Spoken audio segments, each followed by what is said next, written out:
आप सभी को मेरा नमस्कार। मैं आपके समक्ष लाला श्रीनिवास दास द्वारा रचित हिंदी का सर्वप्रथम मौलिक उपन्यास परीक्षा गुरु उपन्यास लेकर आई हूँ। यह उपन्यास आपके नेट सेट के लिए बहुत ही उपयोगी है, तो चलिए हम इसे प्रारंभ करते हैं। प्रकरण -39 प्रेत भय पेयत रुधिर बेताल बाल निश्चरण साथी पुनि करत बमन विकराल मत मन मुदित घोर धुनि साध्य मास कर लिए भन्य कर रूप दिखावत रुधिरा सब मद मत पूतना नाची डराओत मास भेद सब बिबस मन जोगन नाचही बिबिध गति बीर जनन की बीरता बहु बिद बरने मंदमती रसिका जीवने। संध्या का समय है। कचहरी के सब लोग अपना काम बंद करके घर को चलते जाते हैं। सूर्य के प्रकाश के साथ लाला मदन मोहन के छूटने की आशा भी कम हो जाती है। ब्रज किशोर में अब तक कुछ उपाय नहीं किया। कचहरी बंद हुए पीछे कल तक कुछ न हो सकेगा। रात को इसी छोटी सी कोठरी में अंधेरे के बीच जमीन पर दुपट्टा बिछाकर सोना पड़ेगा। कहाँ मित्र मिलापियों के वह जल से, कहाँ पानी प्याने के लिए एक खिदमतगार तक पास न हो। इन बातों के विचार से लाला मदन मोहन का व्याकुल चित्त अधिक कुलाने लगा। इसी विचार में संध्या हो गई। चारों तरफ अंधेरा फैल गया। मकान मनुष्य शून्य हो गया। आसपास चीजें दिखनी बंद हो गईं। लाला मदन मोहन के मानसिक विचारों का प्रकट करना इस समय अत्यंत कठिन है। जब वह अपने बालकपन से लेकर इस समय तक के वैभव का विचार करता है तो उसकी आंखों के आगे अंधेरा आ जाता है। लाला हरदयाल आदि रंगीले मित्रों की बातें, चुन्नीलाल शिम्भूदयाल आदि की झूठी प्रीति, रात 1 बजे तक गाने नाचने के जलसे, खुशामदियों का 8 पहर घेरे रहना, हर बात पर हाँ में हाँ, हर बात पर वाह, हर काम में प्राण देने की तैयारी के साथ अपनी इस समय की दशा का मुकाबला करता है और उन लोगों की इन दिनों की कृतघ्नता पर दृष्टि पहुंचाता है तो मन में दुख की हिलोरें उठने लगती हैं। संसार केवल धोखे की टट्टी मालूम होता है, जिनके ऊपर अपने सब कार्य व्यवहार का आधार था, जिनको बार बार हजारों रुपए का फायदा कराया गया था, जो हर बात में पसीने की जगह खून डालने को तैयार रहते थे, वह सब इस समय कहाँ हैं? क्या उनमें से इस थोड़े से कर्ज को चुकाने के लिए कोई भी आगे नहीं आ सकता? जिनकी झूठी प्रीति में आकर अपनी पतिव्रता स्त्री की प्रीति भूल गया, अपने छोटे छोटे बच्चों के लालन पालन का कुछ विचार नहीं किया, वह मुफ्त में चैन करने वाले इस समय कहाँ हैं? मेरी इज्जत गई, मेरी दौलत गई, मेरा आराम गया, मेरा नाम गया। मैं लज्जा से किसी को मुख नहीं दिखा सकता, किसी से बात नहीं कर सकता, फिर मुझको संसार में जीने से का क्या लाभ है? ईश्वर मौत दे तो इस दुख से पीछा छूटे, परंतु अभागे मनुष्य को मौत क्या मांगे से मिल सकती है? हाय, जब मुझको 30 वर्ष की अवस्था में ये संसार ऐसा भयंकर लगता है तो 60 वर्ष की अवस्था में न जाने मेरी क्या दशा होगी। हाँ, मौत का समय किसी तरह नहीं मालूम हो सकता। सूर्य के उदयास्त का समय जब जानते हैं, चंद्रमा के घटने बढ़ने का समय सब जानते हैं, ऋतुओं के बदलने का, फूलों के खिलने का, फलों के पकने का समय सब जानते हैं, परंतु मौत का समय किसी को नहीं मालूम होता। मौत हर वक्त मनुष्य के सिर पर सवार रहती है, उसके अधिकार करने का कोई समय नियत नहीं है। कोई जन्म लेते ही चल बसता है, कोई हर्ष विनोद में, कोई पढ़ने लिखने में, कोई जन्म लेते ही चल बसता है, कोई हर्ष विनोद में, कोई पढ़ने लिखने में, कोई खाने कमाने में, कोई जवानी की उमंग में, कोई मित्रों के रस रंग में अपनी सब आशाओं को साथ लेकर अचानक चल देता है, परंतु फिर भी किसी मौत की याद नहीं रहती, कोई परलोक का भय करके अधर्म नहीं छोड़ता। क्या देखत भूली का तमाशा ईश्वर ने बना दिया है। लाला मदन मोहन के चित्त में मौत का विचार आते ही भूत प्रेतादि का भय उत्पन्न हुआ। वह अंधेरी रात, छोटी सी कोठरी, एकांत जगह, चित्त की व्याकुलता में ये विचार आते ही सब सुधरे हुए विचार हवा में उड़ गए। छाती धड़कने लगी, रोमांच हो आए, जी दहला गया और मौत की कल्पना शक्ति में अपना चमत्कार दिखाना शुरू किया। कोई प्रेत उनकी कोठरी में मौजूद है, उसके चलने फिरने की आवाज सुनाई देती है, बल्कि कभी कभी अपनी लाल लाल आंखों से क्रोध करके मदन मोहन को पुरकता है। कभी अपना भट्टी सा मुंह फैलाकर मदन मोहन की तरफ दौड़ता है, कभी गुस्से से दांत पीसता है, कभी अपना पहाड़ सा शरीर बढ़ाकर बोझ से मदन मोहन को पौंछ डालना चाहता है कि कान के पर्दे फाड़ डालने वाले भयंकर स्वर से खिलखिलाकर हंसता है, कभी नाचता है, कभी गाता है, कभी ताली बजाता है, और कभी जमदूत की तरह मदन मोहन को उसके कुकर्मों के लिए अनेक तरह के दुर्वचन कहता है।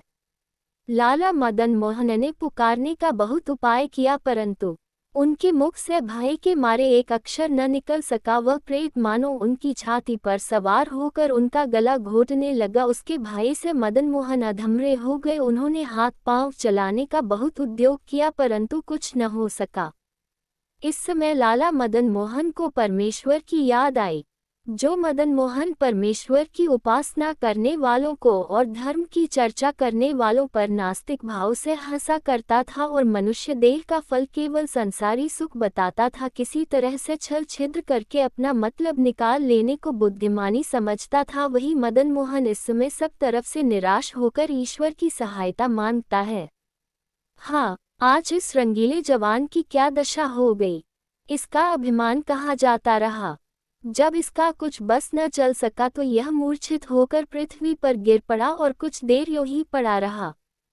जब थोड़ी देर पीछे इसे होश आया, चित्त का उद्वेग कुछ कम हुआ तो क्या देखता है कि उस भयंकर प्र के बदले एक स्त्री इसका सिर अपने गोद में लिए बैठी हुई धीरे धीरे इसके पांव दबा रही है। अंधेरे के कारण मुख नहीं दिखाई देता परंतु उसकी आंखों से गरम गरम आंसुओं की बूंदें उसके मुख पर गिर रही हैं और इन आंसुओं ही से मदन मोहन को चेत हुआ है। इस समय लाला मदन मोहन के व्याकुल चित्त को दिलासा मिलने की बहुत जरूरत थी, सो ये स्त्री उन्हें दिलासा देने के लिए यहाँ आ पहुंची परंतु मदन मोहन को इससे कुछ दिलासा न मिला। वह इसे देखकर उल्टे डर गए। प्राणनाथ, अब कैसे हो? आपके चित्त में इस समय अत्यंत व्याकुलता मालूम होती है, इसलिए अपने चित्त का जरा सावधान करो, हिम्मत बांधो। मैं आपके लिए भोजन लाई हूँ, सो कुछ भोजन करके 2 घूंट पानी के पियो जिससे आपके चित्त का समाधान हो। इस छोटी सी कोठरी में अंधेरे के बीच आपको जमीन पर लेटे देखकर मेरा कलेजा फटता है। उस स्त्री ने कहा, ये कौन? वही मेरी पतिव्रता स्त्री है जिसने मुझसे सब तरह का दुख पाने पर अभी कभी मन मैला नहीं किया। आवाज से तो वैसी मालूम होती है परंतु उसका आना संभव नहीं। रात के समय कचहरी के बंद मकान में पुलिस की पहरे चौकी के बीच वह बेचारी कैसे आ सकेगी? मैं जानता हूँ कि मुझको कोई छलावा छलता है। ये कहकर लाला मदन मोहन ने फिर आंखें बंद कर ली। मेरे प्राण पति के लिए यहाँ क्या? मुझको नर्क में अभी जाना पड़े तो क्या चिंता है? सच्ची प्रीति का मार्ग कोई रोक सकता है? स्त्री को पति के संग कैद, जंगल या समुद्रादि में जाने से कुछ भी भय नहीं है परंतु पति के बिना सब संसार सूना है। यदि सुख दुख के समय उसकी विवाहिता स्त्री उसके काम न आवेगी तो और कौन आवेगा? उस स्त्री ने कहा। लाला मदन मोहन से थोड़ी देर कुछ नहीं बोला गया। न जाने उनके चित्त में किसी तरह का भय उत्पन्न हुआ अथवा किसी बात के सोच विचार में अपना आपा भूल गए अथवा लज्जा से कुछ न बोल सके, और लज्जा थी तो अपनी मूर्खता से इस दशा में पहुंचने की थी अथवा अपनी स्त्री के साथ ऐसे अनुचित व्यवहार करने की थी। परंतु लाला मदन मोहन के नेत्रों के आंसू निस्संदेह टपकते थे। वह उस स्त्री की गोद में सिर रख फूट फूट कर रो रहे थे। मेरे प्राण प्रीतम, आप उदास न हो, जरा हिम्मत रखो। जो आपकी ये दशा होगी तो हम लोगों का पता कहाँ लगेगा? दुख सुख वायु के समान सदा बदलते बदलते रहते हैं, इसलिए आप अधैर्य न हो। आपकी चित्त की स्थिरता पर हम सबका आधार है। उस स्त्री ने कहा, मुझसे इस समय तेरे सामने आंख उठाकर नहीं देखा जाता, एक अक्षर नहीं बोला जाता। मैं अपनी करनी से अत्यंत लज्जित हूँ जिस पर तू अपनी लायकी से मेरे घायल हृदय को क्यों अधिक घायल करती है। मुझको इतना दुख उन कृतघ्न मित्रों की शत्रुता से नहीं होता जितना तेरी लायकी और अधीनता से होता है। तू मुझको दुखी करने के लिए यहाँ क्यों आई? तैने मेरे साथ ऐसी प्रीति क्यों की? मैंने तेरे साथ जैसी क्रूरता की थी वैसी ही तैने मेरे साथ क्यों न की? मैं निस्संदेह तेरी इस प्रीति के लायक नहीं हूँ, फिर तू ऐसी प्रीति करके क्यों मुझको दुखी करती है?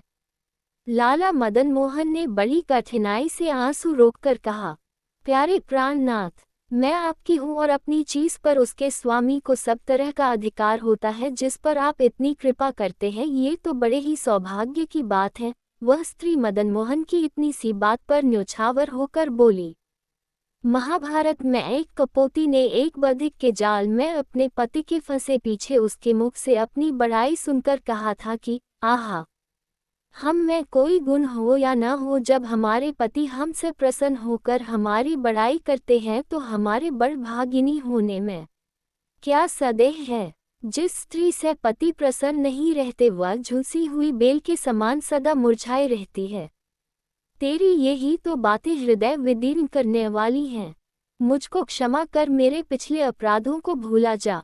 मैं जानता हूँ कि मुझसे अब तक जितनी भूलें हुई हैं उनमें सब अधिक भूल तेरे हक में हुई है।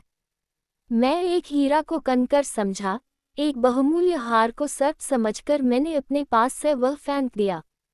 मेरी बुद्धि पर अज्ञानता का पर्दा छा गया, परंतु अब क्या करूं?